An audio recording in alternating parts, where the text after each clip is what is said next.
Hello guys, welcome back to our channel again. I hope you all are doing well and staying safe. So today we start from the chapter second of the computer, that is operating system. क्या होता है operating system ये पढ़ेंगे. सबसे पहले operating system का मतलब क्या है. ये सेट ऑफ सॉफ्टवेयर होता है जो कंप्यूटर और यूज़र के बीच में एक इंटरफेस बोल सकते हैं. मतलब ठीक है, मतलब ये प्रोग्राम्स को कंट्रोल करता है. कैसे कैसे जैसे भी सॉफ्टवेयर क्या है, सॉफ्टवेयर है कंप्यूटर के अंदर वाला जो सिस्टम है, उसके आइकन्स हैं, उसके अंदर जो काम हो रहा है उसकी प्रोसेसिंग है, ठीक है. एंड हार्डवेयर क्या है, जिससे हम जैसे टाइप करते हैं. हार्डवेयर मतलब जिनको हम फिजिकली टच कर पा रहे हैं. जो यूज़र और कंप्यूटर सिस्टम के बीच का एक इंटरफेस है वो होता है ऑपरेटिंग सिस्टम. मतलब जो ऑपरेट कर रहा है पूरे सिस्टम को उसको बोलेंगे ऑपरेटिंग सिस्टम. ठीक है जी. ऑपरेटिंग सिस्टम एक सॉफ्टवेयर प्रोग्राम है जो कंट्रोल करता है जितनी भी एक्टिविटीज़ होती हैं. हम क्या कर रहे हैं कंप्यूटर में, कैसा डेटा उसको प्रोवाइड करा रहे हैं, कैसा हमें रिजल्ट चाहिए है, इसको सारी जितनी भी एक्टिविटीज़ हो रही हैं इसको कौन कंट्रोल करेगा, इसको करता है ऑपरेटिंग सिस्टम कंट्रोल. ठीक है जी. सो आई होप आपको इतना समझ में आ गया होगा. इसका इतना डिटेल में पढ़ने की ज़रूरत नहीं है. मेन आप इतना याद रखो कि ऑपरेटिंग सिस्टम क्या है. जो पूरे कंप्यूटर सिस्टम का मतलब जो ऑपरेट कर रहा है उसको वो ऑपरेटिंग सिस्टम है. और ऑपरेटिंग सिस्टम जो है ये इंटरफेस है between the user and the computer system. इतना सा आपको याद रखना है. उसके बाद में आता है नीड फॉर ऑपरेटिंग सिस्टम.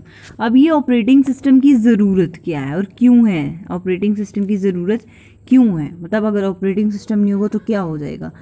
अब ये जो ऑपरेटिंग सिस्टम है, क्योंकि कंप्यूटर के जो हार्डवेयर है जिससे हम डेटा टाइप कर रहे हैं, जिससे मतलब जो विंडो है जिस पे हम सब कुछ देख पा रहे हैं, हमारा सीपीयू है जो सब कंट्रोल कर रहा है, ठीक है, जो भी हम चीज़ें यूज़ कर रहे हैं जिनको मतलब हम फिजिकली टच कर पा रहे हैं, वो हार्डवेयर ऐसे किसी भी काम के नहीं है. मतलब वो कैपेबल नहीं है कुछ भी करने के जब तक हमारे सॉफ्टवेयर नहीं होंगे. ठीक है. सॉफ्टवेयर जो है कंप्यूटर जो ऑपरेटिंग सिस्टम है मतलब सॉफ्टवेयर्स हैं, बेसिकली सेट ऑफ सॉफ्टवेयर है.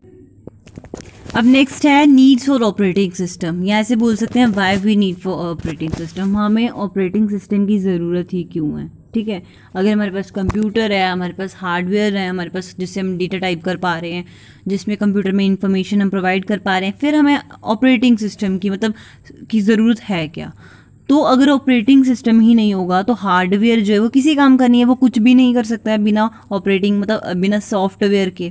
सॉफ्टवेयर ही नहीं है, हम कुछ भी कर लें नहीं होगा वो चीज़. क्योंकि बेसिकली सॉफ्टवेयर है क्या, जो कंप्यूटर को क्या कर रहा है, पूरा कंट्रोल कर रहा है, हमारे हार्डवेयर सिस्टम को पूरा कंट्रोल कर रहा है, वो है. तो ऑपरेटिंग सिस्टम जो है इसीलिए बहुत ज़रूरी है, क्योंकि अगर हम कुछ भी कंप्यूटर में कर रहे हैं तो उसका जो है मेन कौन कर रहा है, वो हमारे सॉफ्टवेयर जो हैं. ठीक है. कंप्यूटर में जो सॉफ्टवेयर है वो करते हैं. अगर सॉफ्टवेयर ही नहीं होंगे तो कंप्यूटर किसी भी काम का नहीं होगा. उसके बाद में दो मेन रीजंस बोल सकते हैं कि क्यों जो है ज़रूरी है ऑपरेटिंग सिस्टम जो है वो हमारे लिए मतलब ज़रूरी है. इसीलिए एक तो कंप्यूटर सिस्टम को कन्वीनियंट टू यूज़ करने के लिए, making a computer system convenient to use, मतलब इजीली हम उसको यूज़ कर पा रहे हैं जो हमें चाहिए. ठीक है. हम अपना डेटा प्रोवाइड करा रहे हैं, हमें रिजल्ट मिल रहा है, प्रोसेसिंग हो रही है. वो प्रोसेसिंग किसके थ्रू हो रही है, सॉफ्टवेयर के थ्रू हो रही है. मतलब जो है ऑपरेटिंग सिस्टम जो है मतलब जो ऑपरेट कर रहा है, अगर वही चीज़ है वो ऑपरेट कर पा रहा है उस पर, है ना. तो एंड सेकंड जो है वो है managing the resources of computer. ठीक है. कंप्यूटर सिस्टम में जितने भी रिसोर्स हैं उनको मैनेज करने का. उसके बाद में आता है साइलेंट फीचर्स ऑफ विंडो 98. अब ये विंडो 98 क्या है. विंडो 98 जो है विंडो 95 का अपडेटेड वर्जन बोल सकते हैं. ठीक है. विंडो 95 का अपडेटेड वर्जन है विंडो 98 और ये अपग्रेड, ठीक है, अपग्रेड माइक्रोसॉफ्ट है विंडो 95 का. तो विंडो 98 जो है इसमें कुछ ऑब्वियसली अगर अपडेट है, उसका अपग्रेड है तो उसमें कुछ चेंजेस आए होंगे तभी अपडेटेड है ना. बहुत सारी चीज़ें उसमें न्यू होंगी तो इसके कुछ न्यू अपडेट्स और मतलब है ना, कुछ सपोर्ट्स फॉर न्यू पैरिफेरल्स वो हैं, वो पढ़ेंगे. सबसे पहले वाला क्या है हमारा, इसमें जो लिस्ट है दी हुई कि जो न्यू फीचर्स उसमें आए हैं उसकी, तो उसमें सबसे पहले जो आता है वो आता है विजुअल फैसिलिटी। विजुअल फैसिलिटी का मतलब क्या है, मतलब जो उसमें अपग्रेड सिस्टम था उसमें क्या था कि जितने भी रिसोर्सेज हैं, मतलब जितने भी आपके हम बोल सकते जैसे हमारे फ़ोन में जितने ऐप्स होते हैं उसके अलग अलग आइकन्स होते हैं, पिक्चर्स होते हैं, तो ये अपग्रेड जो 95 से विंडो 95 से 98 में आया था उसमें ये सारी चीज़ें थी, मतलब आइकन्स और पिक्चर्स जो है वो रिसोर्सेज जितने भी थे उनके आइकन्स और पिक्चर्स उसमें शो हो जाती थी, मतलब शो होती हैं, ठीक है। सेकेंड वन जो है लॉन्ग फाइल नेम, मतलब कि जो फाइल नेम्स होते हैं उसमें अल्फ़ाबेट्स, कॉमा, सेमीकोलन्स, इक्वल साइंस हम जितने भी चाहें उसमें ऐड कर सकते हैं, ठीक है। तो ये आता है लॉन्ग फाइल नेम में, मतलब जितना चाहे हम उसको लॉन्ग बना सकते थे, अपनी फाइल को जितना चाहे हम उसको उतना लंबा बना सकते हैं।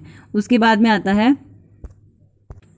नेक्स्ट है प्रोटेक्शन। अगर प्रोटेक्शन के मामले में देखें तो जो विंडो 98 है उसमें एडिशनल प्रोटेक्शन इंक्लूडेड है, मतलब कि फ़ाइल जो है हमारी कंप्यूटर में हम उसमें बैकिंग अप रख सकते हैं, ठीक है, ऑटोमेटिकली रजिस्ट्री रख सकते हैं, तो ये प्रोटेक्शन भी उसमें है।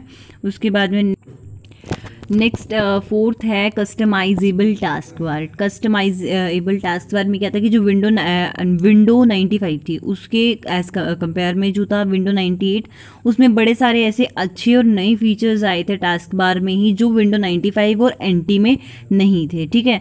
तो ये इसमें एक न्यू अपग्रेड था। उसके बाद में आता है एक्टिव डेस्कटॉप, ये भी था उसमें इंक्लूडेड।